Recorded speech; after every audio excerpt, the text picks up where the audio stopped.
Hello friend, welcome to Prateek knowledge. दोस्तों, आज हम देखेंगे ग्लोमेरुलोनेफ्राइटिस। ग्लोमेरुलोनेफ्राइटिस क्या है, कॉजेस, ट्रीटमेंट, सिम्टम्स, पैथोफिजियोलॉजी, सब कुछ जानेंगे इस वीडियो में। तो वीडियो को लाइक, शेयर एंड सब्सक्राइब जरूर करें एंड लास्ट तक जरूर देखें। दोस्तों, ग्लोमेरुलोनेफ्राइटिस क्या होता है कि जो भी हमारी किडनी होती है उसमें नेफ्रॉन्स होते हैं। नेफ्रॉन्स का जो एक पार्ट होता है ग्लोमेरुलाई, वहाँ पर क्या होता है, इन्फेक्शन या इन्फ्लामेशन हो जाता है ड्यू टू एनी फैक्टर के कारण। तो उसी कंडीशन को क्या बोलते हैं हम, ग्लोमेरुलोनेफ्राइटिस। दोस्तों, कॉसेस की बात करें कि क्यों होता है, इटियोलॉजिकल कॉसेस क्या है इसके। तो दोस्तों, streptococcal infection of throat, throat में कोई स्ट्रेप्टोकोकल इन्फेक्शन हुआ है, या skin infection like impetigo, then autoimmune disease like SLE, systemic lupus erythematosus, then diabetes. अगर पेशेंट को हाई बीपी की शिकायत है यानी कि हाइपरटेंशन है। देन अगर पेशेंट में वेसल्स में इन्फ्लामेशन है यानी कि वेस्कुलाइटिस है। अगर कोई वायरल इन्फेक्शन है लाइक हेपेटाइटिस B, C। तो ये हमारे कुछ कॉसेस है जो ग्लोमेरुलोनेफ्राइटिस कॉज कर सकते हैं। दोस्तों, बात करते हैं इसके पैथोफिजियोलॉजी की। दोस्तों, क्या होता है, due to any aetiological factor कारण क्या होता है कि जो भी हमारा एंटीजन होता है वो हमारे सर्कुलेटरी सिस्टम में इंटर कर जाता है। उससे हम क्या होगा कि एंटीबॉडी का फॉर्मेशन होगा और एंटीजन एंटीबॉडी कॉम्प्लेक्स का फॉर्मेशन हो जाएगा। कहाँ पर, ग्लोमेरुलाई में, और इन्फ्लामेटरी रेस्पॉन्स होगा। उसके कारण क्या होगा कि जो भी हमारे ग्लोमेरुल की इपिथेलियल लेयर, इपिथेलियल लाइनिंग होती है, वहाँ पर प्रोलिफरेशन होने लगेगा और ग्लोमेरुलर फिल्ट्रेशन मेम्ब्रेन की थिकनिंग जो होती है वो बढ़ जाएगी। और देन फिर क्या होगा, स्केरिंग हो जाएगी वहाँ पर, और हमारा जो भी पानी और सोडियम हमारा ग्लोमेरुलर फिल्ट्रेशन रेट जो होता है वो कम हो जाएगा एंड प्लाज्मा फ्लो भी कम हो जाएगा। देन उसके कारण क्या होगा, सोडियम और पानी का रिटेंशन होने लगा बॉडी में, और इडिमा और हाइपरटेंशन कॉज हो जाएगा। तो हमारी पैथोफिजियोलॉजी। दोस्तों, बात करते हैं इसके टाइप्स की। तो there are 2 types of glomerulonephritis.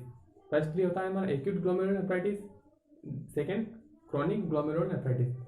जो एक्यूट ग्लोमेरुलोनेफ्राइटिस होता है दोस्तों, वो स्ट्रेप्टोकोकल इन्फेक्शन होने के बाद 5 to 21 डेज के बाद होता है, देन सडनली होता है। और क्रॉनिक ग्लोमेरुलोनेफ्राइटिस की बात करें तो ये धीरे धीरे स्टार्ट होता है सेवरल ईयर में, या कई सालों मतलब। और जो भी हमारा एक्यूट ग्लोमेरुलोनेफ्राइटिस होता है उसके बार बार होने के कारण भी ये क्रॉनिक ग्लोमेरुलोनेफ्राइटिस में चेंज हो जाता है।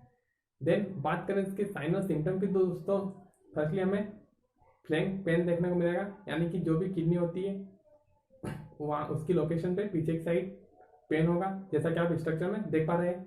Then foamy cola ice tea colour urine देखने को मिलेगा हमें। देन ब्लड, यूरिन में ब्लड देखने को मिलेगा यानी हेमेचूरिया देखने को मिलेगा। देन हाइपरटेंशन देखने को मिलेगा, इडिमा देखने को मिलेगा।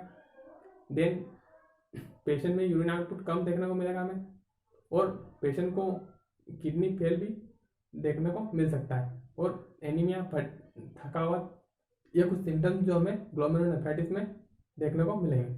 दोस्तों, बात करते हैं इसके डायग्नोसिस इवैल्यूएशन की। तो डायग्नोसिस इवैल्यूएशन हम सबसे पहले पेशेंट की हिस्ट्री लेंगे, फिजिकल एग्जामिनेशन करेंगे, देन IVP इन इंट्राविनस पाइलोग्राम जो भी एक टाइप से एक्सरे होता है। इसमें क्या होता है कि जो भी हमारा कॉन्ट्रास्ट का इंजेक्शन पेशेंट को लगा देता है उससे क्या होगा कि जो भी हमारा यूनिट सिस्टम होता है वो हाईलाइट हो जाएगा, और उससे एक्सरे में इसकी इमेज इजीली हम देख पाएंगे। देन बात करते हैं कि इसकी और अदर टेस्ट की। तो बायोप्सी करवाएंगे हम, देन यूरिन एनालिसिस करवाएंगे, देन ब्लड टेस्ट करवाएंगे, देन जो भी हमारी USG होती है वो भी हम करवाएंगे। तो ये हमारा कुछ टेस्ट होता है जो हम ग्लोमेरुलोनेफ्राइटिस वाले पेशेंट में करते हैं।